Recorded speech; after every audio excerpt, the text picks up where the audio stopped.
बिस्मिल्लाहिर्रहमानिर्रहीम सल्लल्लाहु अलैहि मोहम्मद वसल्लम। कल जो था ना, मैंने आप लोगों को रेफरेंसेस बता दिए थे, आप लोगों को बता दिया था री राइटिंग करने का तरीका। ठीक है। आ, वो आप लोगों को क्लियर है ना? किंतु वो आपको क्लियर है, मैसेज करें मुझे। वो कल मैंने आप लोगों को बता दिया था अपने कल के लेक्चर में। जो आज है ना, आज सिंपल सा छोटा सा काम है, ज्यादा आज लेंथी नहीं है। वेरी गुड, अगर क्लियर है कल का तो। अच्छा जी, आज जो करना है ना हमने, वो हमने सिंपल मैंने करनी है। ये मैं अभी आप आउटलाइन शेयर कर रही हूँ। ये आउटलाइन है हमारी। इस आउटलाइन के अकॉर्डिंग ना, ये वाला पार्ट भी हमारा हो गया है।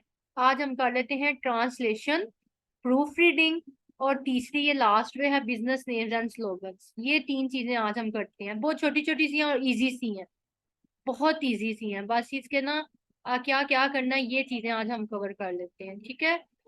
तो सबसे पहले मैं आप लोगों को ट्रांसलेशन बताती हूँ, फिर मैं प्रूफ रीडिंग बताती हूँ। ट्रांसलेशन क्या है? अ, देखो, जैसे इंग्लिश लैंग्वेज है, ठीक है, ये इंग्लिश में हमने आर्टिकल लिखा है। ये कोविड-19 के ऊपर मेरा आर्टिकल है, ये इंग्लिश के अंदर लिखा हुआ है। ठीक है। वैसे ही बाकी जुबानें भी हैं। बाकी मतलब अरबी हो गई, फ्रेंच हो गई, इटालियन, पर्शियन, वट एवर, कितनी ही जुबानें हैं जो कि बाहर के मुल्कों में बोली जाती है, और बाहर के क्लाइंट्स हमसे राब्ता खुद भी करते हैं। ठीक है। उन क्लाइंट्स का काम हमने करने के लिए, ट्रांसलेशन का काम करने के लिए जो है ना, हमें गूगल डॉक्स यूज करना होता है। मैं आप लोगों के साथ गूगल डॉक्स यूज कर ओपन कर रही हूँ, जरा मुझे बताइएगा, स्क्रीन आप लोग आपके साथ शेयर हो जाती है तो।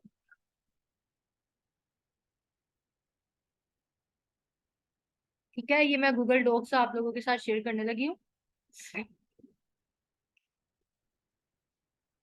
ये डॉट्स पे जाना है। ठीक है। डॉट्स पे जाने के बाद आपने कहाँ पे जाना है? गूगल डॉक्यूमेंट्स में जाना है। ठीक है, ये गूगल डॉक्यूमेंट्स को मैंने ओपन कर लिया। नेट होना जरूरी है, नेट है तो इसके ऊपर हम इजी से काम कर सकेंगे। अच्छा खासा नेट मतलब जो है, ये दरकार होता है इसके लिए। ये नेट के साथ ओपन हो गया जी हमारा गूगल डॉक्यूमेंट का। ठीक है, ऑनलाइन काम करने के लिए होता है ना ये। तो अब क्या करना है? नहीं हो रही स्क्रीन शेयर? आप बताइएगा, ये गूगल डॉक्यूमेंट आप लोगों के साथ शेयर करती हूँ तो देखिएगा अब हो रही है। सीधा मैं सिंपल वो डोर्स होते हैं ना, ये देखो मैं न्यू टैब पे जाके बता देती हूँ आपको दोबारा से मैंने क्या किया है। जब आप गूगल का टैब खोलेंगे, यहाँ पे जाना है, इसके अंदर से गूगल डॉक्यूमेंट पे क्लिक करना है, और ये आपके सामने गूगल डॉक्यूमेंट ओपन हो गए हैं। गूगल डॉक्यूमेंट पे आपने क्या करना है? फॉर एग्जाम्पल, ये मेरी कल वाली असाइनमेंट थी, कोविड वाली, मैंने आप लोगों के साथ शेयर किया। ये कल वाली मेरी कोविड की थी असाइनमेंट। सिंपल सा ट्रांसलेशन का काम है। ये मैंने पहला पहला पैराग्राफ क्या किया, यहाँ से उठाया है, कॉपी किया है। मैं दोबारा से जा रही हूँ गूगल डॉक्यूमेंट पे, मैंने यहाँ पे लाके इसको पेस्ट कर दिया।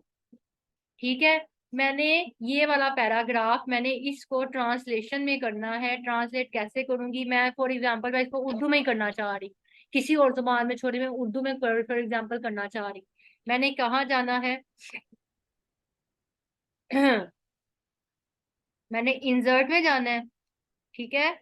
इंसर्ट में, इंसर्ट में नहीं है, एक मिनट, फॉर्मेट में देख लेती हूँ। ट्रांसलेट डॉक्यूमेंट होगा, कहाँ होगा? एक मिनट ठहरना। एडिट का ऑप्शन,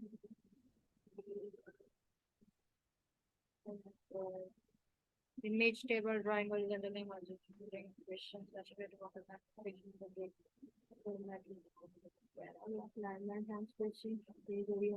फॉर्मेटिंग। इसके अंदर आ नहीं रहा, टूल्स में है। ये टूल्स में है जी, सॉरी। ठीक है, थोड़ा सा टाइम लग गया। टूल्स में है ये ऑप्शन। ये देखें, ट्रांसलेट डॉक्यूमेंट। ठीक है। ट्रांसलेट डॉक्यूमेंट पे आपने क्लिक करना है। वो कह रहा है पहले ट्रांसलेशन करने से पहले ना, आप इसका कोई नाम रख लें। मैं इसका नाम रख लेती हूँ, ताकि मुझे याद रहे। Translated, translated. ठीक है, ट्रांसलेटेड डॉक। ठीक हो गया, ट्रांसलेटेड डॉग कर लिया। वो कह रहा है किस लैंग्वेज में इसको ट्रांसलेट करना चाह रहे हो। मैंने बताया, अभी देखो कितनी सारी लैंग्वेज हैं जो पूरी दुनिया में बोली जाती हैं। ठीक है। मैंने उर्दू में करना है, मैं यू में सीधा चली जाऊंगी, LMNSTU। ठीक है, मुझे किस में करना है? मुझे करना है उर्दू में। मैंने इसको उर्दू सेलेक्ट कर लिया यहाँ से लैंग्वेज को। अब मैंने इसको कहा मुझे ट्रांसलेट कर दे। ये काम नेट के थ्रू होगा, आपका नेट लगा होगा तो ये काम हो जाएगा। तो देखें, उसने अगले ही डॉक्यूमेंट के अंदर, नेक्स्ट डॉक्यूमेंट के अंदर मुझे इसको उर्दू में ट्रांसलेट कर दिया। ये कोई मुश्किल काम तो नहीं लगा। ये पैराग्राफ था इंग्लिश में, नया ट्रांसलेटेड डॉक्स जो मैंने उसका नाम रखा है, ये उसने मुझे उर्दू में ट्रांसलेशन कर दिया। कोई मुश्किल काम तो नहीं। मुझे मैसेज करें, इजी सा ना था ना, कोई मुश्किल काम नहीं है ये। मुझे मैसेज करें किंजा, ये आपको बात समझ लग गई है। मोहम्मद इशफाक, आपने भी हमारे साथ ज्वाइन कर लिया। इजी सा काम है, कोई इतना मुश्किल काम नहीं है। अच्छा, अब ट्रांसलेशन का काम कैसे आता है मैं आपको थोड़ा सा ये भी बता दूं। मैंने भी रिसेंटली एक काम किया है ट्रांसलेशन का। तो ट्रांसलेशन में पता क्या था, वो पंजाबी लैंग्वेज में करना था। उन्होंने इंग्लिश का हमें कुछ सेंटेंसेस दे देते हैं और वो कहते हैं इसको ट्रांसलेशन करें। तो आप बेसिकली ऐसे गूगल ट्रांसलेशन से यहाँ से यूज कर लें। अगर यहाँ से नहीं करना चाह रहे तो डायरेक्ट सिंपल गूगल का टैब ओपन करें, यहाँ पे लिखें ट्रांसलेशन। ठीक है, यहाँ पे ऐसे लिखें, मैं बता देती हूँ। ट्रांसलेट कोई भी पहले इंग्लिश ये इस तरह से ओपन कर लें। ठीक है, आपके पास ये गूगल ट्रांसलेटर ओपन हो जाएगा। ठीक है, ये गूगल ट्रांसलेटर है। जिस लैंग्वेज में करना है, फॉर एग्जांपल ये कौन सी लैंग्वेज है, यहाँ पे मुझे इंग्लिश ही कर लेती हूँ। इंग्लिश करना है, ये इंग्लिश इसको सिलेक्ट कर लिया। और जिस लैंग्वेज में करना है उसको उर्दू। बस आप इधर सिंपल लिख के तो ऐसे ट्रांसलेशन करके ऐसे भी अपना काम कर सकते हैं। इसके ऊपर काम मिल जाता है, मैंने आपको बताया, मैंने इसके ऊपर काम किया है। ठीक है, ये कोई मुश्किल काम नहीं है, इसको ऐसे ट्रांसलेशन कर लीजिएगा। बस देखना पड़ता है उसकी आपकी ट्रांसलेशन में उसकी पंचुएशन खराब ना हो जाए, ट्रांसलेशन में कोई सेंटेंस का मीनिंग अलग ना हो जाए। तो वो चीज बस एक देखना पड़ता है, बाकी सारा काम सेम सिंपल तरीके से। ठीक है, नेक्स्ट ट्रांसलेशन के बाद अब मैं आप लोगों को बताने जा रही हूँ अपनी आउटलाइन के अकॉर्डिंग प्रूफ रीडिंग क्या चीज होती है। प्रूफ रीडिंग, इसके साथ ही दूसरा वर्ड है एडिटिंग। एडिटिंग एडिटिंग और प्रूफ रीडिंग कोई समझने वाली चीज नहीं है। बस इसका कंसेप्ट आप लोगों को क्लियर होना चाहिए। कैसे, मैं आप लोगों की असाइनमेंट आप लोगों के सामने शेयर कर रही हूँ। अब फॉर एग्जांपल ये मैंने कल खुद मैंने आप लोगों के सामने क्लास में ये असाइनमेंट रेडी की थी। ठीक है, ये वही असाइनमेंट है, कुछ इसके अंदर नया नहीं है। इसके अंदर जो मैंने इसको क्विल बूट किया, उसके बाद इसको थोड़ा सा रीराइट करने की कोशिश की। सपोज आपने ये रीराइट करने के बाद इसको कंप्लीट कर लिया, यहाँ तक ये मेरी असाइनमेंट कंप्लीट है। ठीक है ना, ये मेरी असाइनमेंट कंप्लीट है। अब मैंने क्या करना है, ये असाइनमेंट कंप्लीट है, ये बात मुझे पता है। अब मुझे इतना नहीं पता कि मुझे ये भी पता है कि मेरे में से गलतियां भी निकल सकती हैं। किन चीजों की, कंटेंट राइटिंग जिन चीज का नाम है, मतलब आपके सेंटेंसेस की, आपकी पंचुएशंस की, ये चीजें अगर मुझे लाजमी देखनी है, इसके लिए मुझे अपनी गलतियों को पहले खुद से निकालना पड़ेगा। तो प्रूफ रीडिंग और एडिटिंग के लिए एक तरीकाकार है। सबसे पहले मैं आप लोगों के साथ स्लाइड शेयर करती हूँ। स्लाइड शेयर होती है तो मुझे बताइएगा, 1 मिनट जरा वेट कीजिएगा। आपकी स्क्रीन पोज है, स्लाइड में आप लोगों के साथ शेयर कर रही हूँ। स्लाइड मैंने ओपन नहीं थी की, सॉरी, 1 मिनट लग जाएगा बस।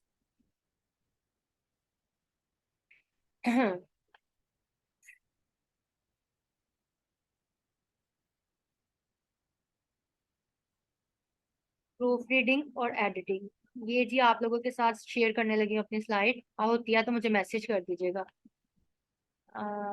1 मिनट, अभी हुई नहीं है, बताइएगा। ये मैंने अपनी तरफ से शेयर कर दिया, आप लोगों को शेयर होती है ना तो मुझे बता दीजिएगा। प्रूफ रीडिंग और एडिटिंग वाली आप लोगों के साथ स्लाइड शेयर हो रही है? ठीक हो गया। प्रूफ रीडिंग एडिटिंग आप लोगों की बेसिकली इसका मीनिंग जो है ना, वो बेसिकली यही है कि अपनी गलतियां निकाल। ठीक है, गलतियां निकालनी। अब एडिटिंग का मतलब है कि उन गलतियों को ठीक कर लेना। ठीक है, सिंपल वर्ड्स में आप लोगों को उसका मीनिंग बताया। ये सिर्फ आप लोगों को कंसेप्ट क्लियर होना चाहिए। हम लोग खास करके कंटेंट राइटर्स पता है क्या गलती करते हैं, हम लोग कहते हैं हमने पहली बार में जो लिख दिया ना वही डॉक्यूमेंट ठीक होगा। नो, कभी भी अपने आप पे भी, ये क्लाइंट को काम सेंड करने से पहले आप लोग अपने प्रूफ रीड लाजमी अपने कर लें, प्रूफ रीडिंग लाजमी कर लें, अपनी एडिटिंग करना चाहे तो लाजमी कर लें। अगर क्लाइंट के पास से ये मिस्टेक निकली तो वो नेक्स्ट टाइम आपसे रिव्यू नहीं करेगा, वो नेक्स्ट टाइम फिर कोई और क्लाइंट ढूंढेगा। क्लाइंट ने हमें पे करना होता है, वो समझता है कि उन्होंने खरीदा हुआ है और बात ठीक भी है, वो हमें पे कर रहे हैं, वो हमें गलतियां उन्हें बताने की क्या जरूरत है। लिहाजा आप ये चीज खुद देखिएगा। What is proof reading? Proof reading का वही मतलब है, जैसे आपकी वही बात है, जैसे पुराने दौर में पब्लिशिंग इंडस्ट्रीज होती थी ना, वो क्या करते थे कि वो अपनी एक पहला डॉक्यूमेंट रेडी कर लेते थे, फिर उसके अंदर से उसको गलतियां निकालने के लिए एक प्रूफ रीडर हायर करते थे। वो बकायदा हायर करते थे प्रूफ रीडिंग, क्योंकि उन्होंने बड़े लेवल पे पब्लिशिंग इंडस्ट्री पे बड़े लेवल पे काम होता है, ठीक है ना। तो वो एक प्रूफ रीडर जो है लाजमी हायर करते थे। वो क्या करता था, वो उसके अंदर से ग्रामेटिकल, स्पेलिंग, फॉर्मेटिंग, जो भी एरर्स थे ना, उन एरर्स को खत्म करता था, ठीक है। उनकी स्क्रिप्ट को ठीक करता था, और अगर कोई मिस्टेक्स आ गई तो उन चीजों को एडिटिंग भी करता था। ये मुझे पढ़ने की जरूरत नहीं है, बस आप लोगों को कंसेप्ट बता दिया है, आप इसको देख लीजिएगा। इसकी एक दो टिप्स है जिसको मैंने इस तरह से आप लोगों के सामने किया हुआ है। सबसे पहले ये है stepping away from your work. जब आपको लगे कि आप अपना काम कर चुके हैं तो पीछे हट जाए। पीछे हटने से मुराद किस तरह से पीछे हट जाए, कि अब अपने काम को पहले आप लोग पहले खुद से रिलैक्स हो, हाँ पे मैंने ये काम कर लिया, अब उसको सामने एक कॉपी अपने सामने रख ले, ठीक है। उसको एक नजर भर के देखें उसमें कोई मिस्टेक्स तो नहीं आ रही। वो लाजमी ये चीज काम करेंगे तो बेहतर है, क्योंकि मैं भी अक्सर काम करके मैं फारिग हो जाती हूँ, फिर मैं उसके बाद में रिलैक्स हो गया, माइंड सेट हो गया जी, ठीक है अब आधा घंटा ले लिया, फिर उसके बाद क्या किया जी, मैंने इसको दोबारा से रिव्यू करती हूँ, लाजमी कोई ना कोई मिस्टेक हुई होती है, ठीक है। तो लिहाजा ये चीज देख लें, इन केस के क्लाइंट के पास जाए उससे पहले। नेक्स्ट है जी, रीड द टेक्स्ट लाउड। अगर आप लोग चाहें तो लाउडली भी पढ़ सकते हैं, मुझे लाउडली पढ़ने की जरूरत नहीं पड़ती क्योंकि मुझे प्रैक्टिस हो गई भी है। लाउडली से ये होता है कि आपको मिस्टेक्स आपकी तरह सर्च समझ लग जाती हैं। Print out a document, print निकालना तो प्रिंट निकाल ले, मेरे पास प्रिंटर अवेलेबल है, लेकिन अब मैं इतनी एक्सपर्ट हो गई हूँ कि मैं विदाउट प्रिंट निकाले फटाफट से काम कर लेती हूँ। लेकिन आप लोगों पे है, ये आप लोगों के लिए टिप्स हैं, कुछ करना चाहे तो देख लीजिए।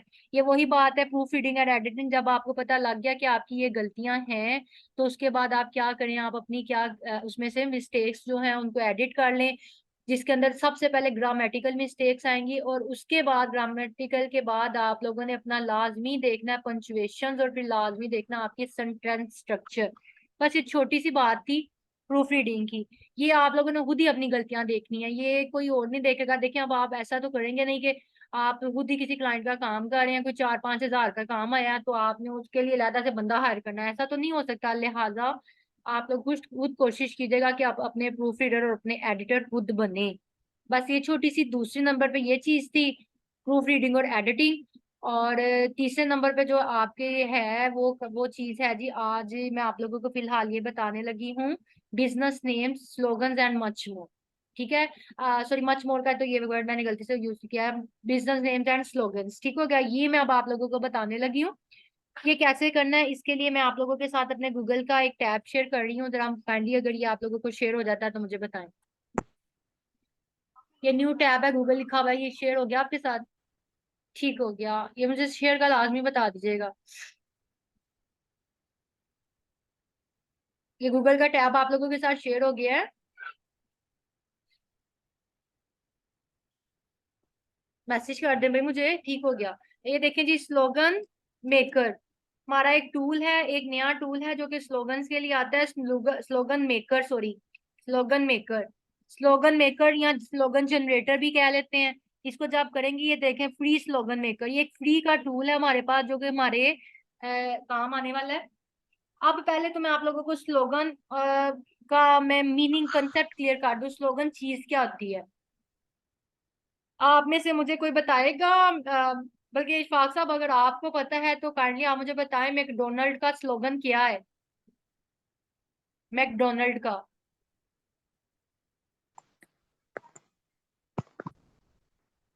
नेस्ले का बता दें, नेस्ले वाटर का बता दें, किसी का भी बता दें कोई स्लोगन। नहीं पता, चले मैं पहले आपको स्लोगन का बताती हूँ। इर्जा, आपको पानी की बोतल है क्या नाम है, नेस्ले की, उसके स्लोगन का पता है बेटे? या आपको मैकडोनल्ड के स्लोगन का पता है? नहीं, दिल मांगे, और ये पहले पेप्सी का था, ये पहले पेप्सी का था। अभी मैं बताती हूँ आपको, कोई मसला नहीं है, ऐसे कोई हार्ड फास्ट रूल नहीं है। हाँ जी, ये पेप्सी वालों का मेरा हाल है, पेप्सी दिल मांगे, और इस तरह से मेरा हाल है पेप्सी का था। फॉर एग्जाम्पल, आप लोगों ने कोई काम करना है आजकल, आपको पता है सारे कारोबार होगी, इसका कंसेप्ट क्लियर कर रही हूँ, पहले उसको समझ लें कि स्लोगन है क्या चीज, एक्चुअल में क्या इस पे काम कैसे करते हैं, ठीक है। स्लोगन बेसिकली क्या होता है, ये हमारे ब्रांड को मजबूत करता है। ब्रांड को कैसे मजबूत करता है मैं बताती हूँ। आजकल के जो तकरीबन तमाम बिजनेसेस है ना, लोग प्रेफर कर रहे हैं, कंटेंट राइटर्स को हायर कर रहे हैं कि इन चीजों को प्रमोट किया जाए। आजकल कंटेंट राइटिंग बहुत इन हुई हुई है और बहुत लोगों को मतलब इसकी डिमांड का भी कुछ अंदाजा नहीं है, लेकिन अब आगे आगे होता जा रहा है। कंटेंट राइटिंग की बहुत डिमांड है। इन नेक्स्ट दौर में तो लोग काम ही बिजनेस को ऑनलाइन प्रमोट करना चाह रहे हैं। तो जो कंटेंट राइटर्स होते हैं वो कैसे बिजनेस को प्रमोट करते हैं, फॉर एग्जांपल हम ले लेते हैं मोहम्मद इशफाक भाई ब्रदर, आपकी ले लेते हैं एग्जांपल कि आप एक कारोबार शुरू करना चाह रहे हैं, कपड़े का कर लेते हैं, ठीक है, कपड़े का कर लेते हैं, या किंजा का ले लेते हैं कि किंजा भी एक कपड़े का कारोबार करना चाह रही है, ठीक है। तो ऑनलाइन बिजनेस पर करना है ना, हमने अपने बिजनेस को प्रमोट कैसे करना है। हमने क्या करना है, सबसे पहले अपने बिजनेस की कोई ऐसी स्लोगन बनानी है, ऐसी उसकी एक बात करनी है कि वो आ, फौरन से हमारे बिजनेस को फटाफट से प्रमोट करे, हमारे मतलब कि ये हमारा बिजनेस है, इस चीज को शो करे। मैकडोनल्ड का है जी, आई एम लविंग इट, ठीक है, मैकडोनल्ड का क्या है, आई एम लविंग इट। ये तो इजी सा है। मतलब अब बच्चे बच्चे को मतलब पता आता है आई एम लविंग इट, इस तरह स्पेलिंग में भी मैं गलत कर दूं, लेकिन आई एम लविंग इट कहते हैं तो फौरन से माइंड में आ जाता है, हाँ जी ये तो स्लोगन था मैकडोनल्ड का, ठीक है। नेस्ले का इसी तरह से प्योर प्योर ड्रिंकिंग, पता नहीं हेल्दी, नेस्ले का मेरे माइंड से भी अभी चला गया, सॉरी। कोका कोला का है, उसका आजकल है जी ओरिजिनल टेस्ट, उससे नीचे उन्होंने लिखा होता है। ये स्लोगन्स चेंज भी करते आ रहे हैं, अब के मुझे लेटेस्ट नहीं पता, ठीक है। खैर बात करी थी मैकडोनल्ड की, फटाफट से अगर आप लोगों के माइंड में आ जाए आई एम लविंग, फटाफट से माइंड में आ जाता है हाँ जी ये तो इसका है। अब फॉर एग्जाम्पल मैंने जैसे कहा कि आप एक कारोबार करना चाह रहे हैं, सॉरी कपड़े का कहा था जी, कपड़े का कारोबार करना चाह रहे हैं, तो ये देखें फ्री स्लोगन मेकर ये हमारी किस तरह से हेल्प करता है। हम लोगों ने क्लोथ्स का काम करना है, ठीक है, कपड़े को कहते हैं क्लोथ्स। मैंने अपना एक स्लोगन लेना है, मैं क्लोथ्स के नेम से करूंगी, मैं इसको कहूंगी जनरेट स्लोगन कर। उसने मुझे क्या कर देना है, ये देखिए इसके नीचे आना है आपने, पहली बार में क्लिक करेंगे वो उसने जनरेट कर दिया है। उसने कितने जनरेट किए हमारे पास, 1023 स्लोगन्स, 1023 स्लोगन्स उसने हमें दे दिए एक कपड़े के नाम पे, ठीक है। अब इसके अंदर से आप खुद चूज कर ले, क्लोथ्स प्लेट ये भी बड़ा अच्छा है, क्लोथ्स इवेल्युएशन, कुछ ऐसा लफ्ज देखना है जो कि बहुत कैची हो, जिसकी मतलब हमें एसईओ करने की जरूरत ना हो कि हम उसको फटाफट से वर्ड देखें, ठीक है। कॉल अ फ्रेंड, कॉल क्लोथ्स, ये थोड़ा सा लंबा सा हो जाएगा और जीप भी हो जाएगा, छोटा सा देखना फ्री क्लोथ्स, ठीक है, फ्री क्लोथ्स ये भी हो सकता है। उसके बाद क्लोथ्स योर स्पेशलिस्ट, कोई भी आपने अब इसी तरह देखेंगे जो बना रहा, cloth is what we do, cloth is bag, I wish I had a clothes, कुछ भी आप कर सकते हैं। फॉर एग्जाम्पल आप पानी का कारोबार करना चाह रहे हैं, इधर लिखे वाटर, ठीक है, वाटर, इसके ऊपर आप करेंगे, नीचे जाएं, जब नेक्स्ट विंडो ओपन हो जाएगी देखें पानी के ऊपर आप उसने क्या बनाया, water, water fun for the whole family. इसी तरह से आप अपने स्लोगन्स कर सकते हैं। इतना सा छोटा सा काम करने पे आप लोगों को इजीली इजीली 3-4 हजार रुपये आपका कहीं नहीं गया और आपकी कोई मेहनत नहीं लगी इतनी कोई खास। एक स्लोगन अगर तो उसे पसंद आ जाता है पहली बार में तो वो वेल एंड गुड, 2-3-4 हजार आप इसी से चार्ज कर सकते हैं, वो आपको इजीली दे देगा। अभी लोगों को इतनी भी समझ नहीं है, अभी लोग ऑनलाइन की तरफ आ जरूर है लेकिन उनको इतनी समझ नहीं है। आप लोगों को ये चीज समझ लगी है कि नहीं लगी, आप लोग मुझे पहले मैसेज करें। ये 3 छोटी छोटी चीज थी, 3 छोटे छोटे पॉइंट्स थे जो कि 5-5 मिनट के थे, मैंने आज एक ही दिन में 3 कवर अप किए हैं। आप लोगों को समझ आई है, कोई मसला तो नहीं पेश आया, ठीक है। मेरा हाल है इतना काफी है, मैं ज्यादा ना चलूं, 3 चीजें हो गई हैं तो अभी ज्यादा नहीं चलती। नेक्स्ट वैसे क्या है देख लेती हूँ। आज फ्राइडे है, वैसे मैंने क्लास नहीं रखनी थी। मेरी क्लास 3 दिन होती है, मंडे ट्यूसडे और वेडनेसडे। लेकिन कोई नहीं, इस बार बात अच्छी बात है, हमारा देखें ज्यादा से ज्यादा यही 3 टॉपिक रह गए हैं। ये भी मैंने एक दिन में आप लोगों को कवर करवा देना है, रिज्यूमे सीवी और कवर लेटर, ये एक ही दिन का टॉपिक है। प्रोडक्ट डिस्क्रिप्शन है, इसके साथ अगर मैं आपको रिव्यू राइटिंग का भी बता दूंगी। और ये नेक्स्ट डे 3 टॉपिक रह गए हमारे, इंशाल्लाह ताला मुझे उम्मीद है नेक्स्ट वीक में ही हम कवर अप कर लेंगे। बचत तो होगी है ना, हम लोगों ने 2 वीक्स में ही माशाल्लाह शुक्र अल्लाह का कवर कर ली है। अच्छा मैं ना आप लोगों को एक सेंड करूंगी लिंक, किसका लिंक सेंड करूंगी जी मैं आपको, रिज्यूमे और सीवी और कवर लेटर का, यहाँ मैं मे भी आपको प्रोडक्ट पे कर दूँ। ये मैं आप लोगों को एक लिंक सेंड कर दूंगी, दोनों पे मुझे दे देना, इसके ऊपर मैं अभी काम कर चुकी हूँ, मैं ना कल इनके ऊपर काम कर रही थी, जिसके ऊपर मेरा काम प्रॉपर हो गया ना, वो मैं लिंक आपको सेंड कर दूंगी, उसको देखिएगा। और फिर आप नेक्स्ट लेक्चर इंशाल्लाह ताला हम मंडे को लेंगे, तो मंडे में वो चीज डिस्कस कर लेंगे, ठीक है। आप उसको लाजमी देखिएगा। आज वाला तो मेरा ख्याल है आप लोगों को बैठे बैठे साथ ही रिवाइज भी हो गया होगा। आज वाला तो बहुत इजी है ना, कोई मुश्किल तो नहीं लगा? आज वाले से कुछ पूछना चाह रहे हैं तो आप पूछने, मैं तब तक रिकॉर्डिंग ऑफ कर रही हूँ।